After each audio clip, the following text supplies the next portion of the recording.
Atletas de Dios es el documental que ustedes acaban de observar, realización del año 2006 de Daniel Marenco, a quien tenemos hoy en Lunes de Cinemateca.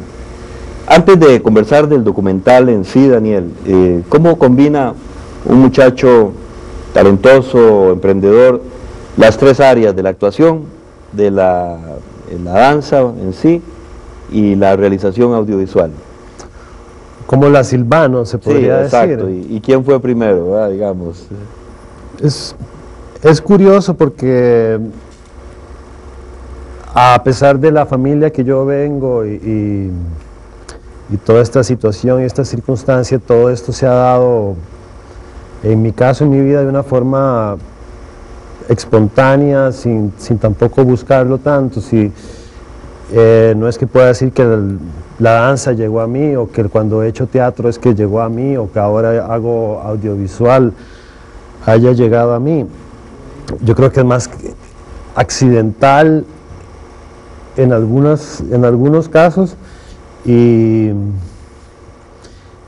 también por una necesidad de curiosidad y es un poco que no lo puedo explicar fácilmente, pero es una necesidad también de manifestar, tal vez en diferentes lenguajes, pero es una necesidad también de manifestar cosas o de compartir cosas, o básicamente creo yo eso. ¿Cómo surgió la idea de hacer el documental, Daniel? Bueno, surgió en el Bar La Vasconia después de una función de ballet en el Teatro Nacional, donde habíamos tenido una función exquisita, maravillosa, donde nos había visto todo el público. Y con mi compañero de ballet, Gustavo Vargas, nos fuimos a tomar una cerveza. Empezamos a discutir un poco el mundo entre bambalinas y lo que mucha gente ve en el escenario. A veces no se imagina todo lo que hay detrás, todo el proceso, todo el mundo que envuelve a un intérprete de la danza, y que significa un sacrificio que muy poca gente entiende. Entonces nosotros, Gustavo y yo, lo que quisimos hacer fue mostrar ese enfoque que muy poca gente conoce, a partir de nosotros, no tanto de alguien de afuera, sino que a partir de nosotros. Entonces Gustavo me dijo que tenía una cámara de VHC, por ejemplo. Entonces yo le propuse, Gustavo, entonces ¿por qué no empezamos a experimentar con cosas y mostrar todo lo que pasa en nuestro mundo? Y la idea nos pareció, y empezamos a elaborar un guión ahí mismo al fragor de las cervezas que nos estábamos tomando. Lo empezamos a apuntar en servilletas, y así salió. Un principio bohemio, ¿eh? Un principio bohemio, sí, exacto. Y precisamente en cuanto a la fotografía del documental, me llama la atención, aparte de algunos detalles técnicos, en algunos casos pues, se nota que hay limitación, pero hay el uso, por un lado, del sepia, el otro del blanco y negro, y también el color. ¿Por qué se dio esa combinación de los colores, el sepia y el blanco y negro, en los distintos momentos del documental? Una razón del sepia es porque da una cuestión atemporal, me parece a mí, por tono, y prácticamente, y también por las expresiones, que resalta mucho las expresiones de los que entrevisto. Sí.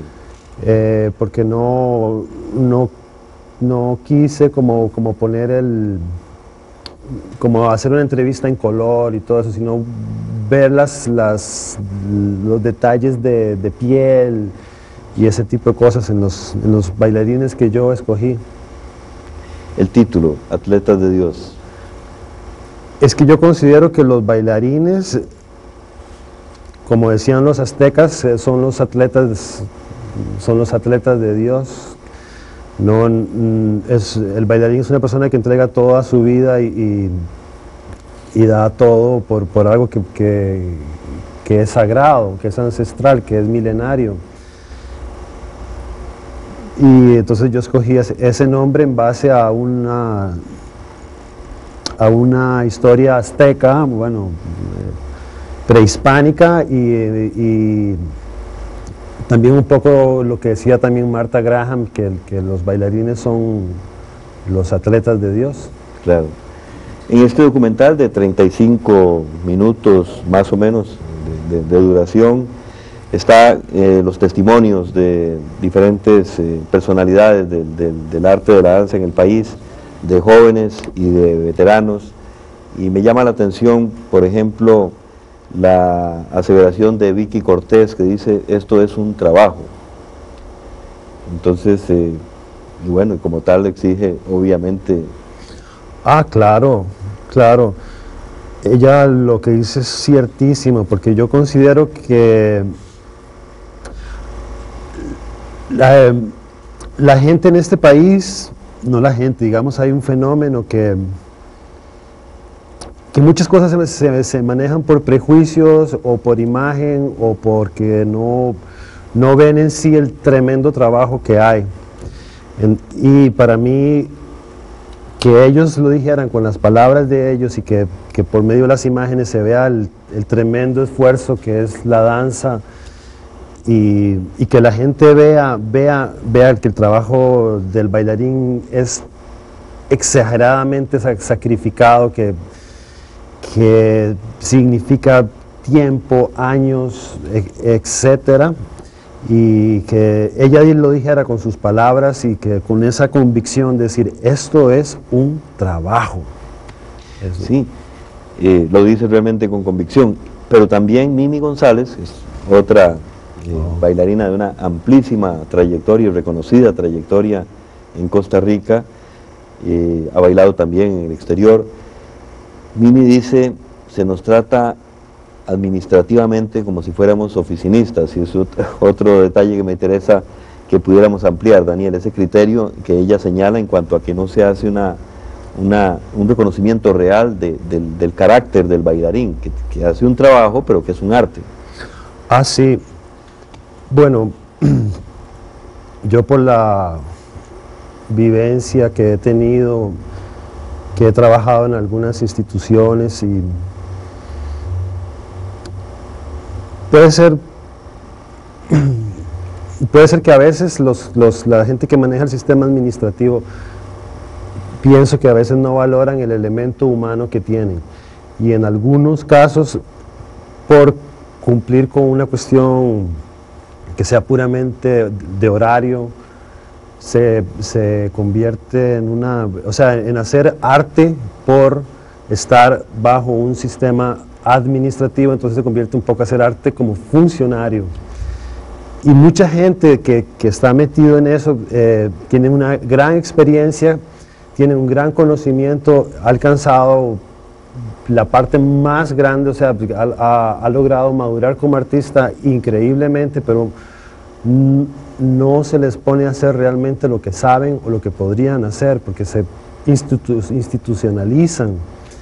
Y Mimi González es una gran artista que tiene este país, que para mí es un lujo que exista una Mimi González en Costa Rica, y que lo diga ella es fenomenal. Claro. Hay otros aspectos del documental interesantes en cuanto a esa forma de abordar al público sobre los criterios que le merece un espectáculo de danza, y la danza en general, en el bar, en la calle, en el vestíbulo del teatro. ¿Cómo fue esa vivencia de registrar de esa forma reporteril y a la vez procurando cierta estética todos esos criterios de la gente? Era simpático porque entre todos los compañeros, cuando se nos acababa un cassette, por ejemplo, todos hacíamos banca para comprar otro. Entonces, cuando estábamos en la calle, decían: yo quiero colaborar con 500 colones para comprar, o para que compremos más material para filmar, porque andábamos con la cámara por todas partes.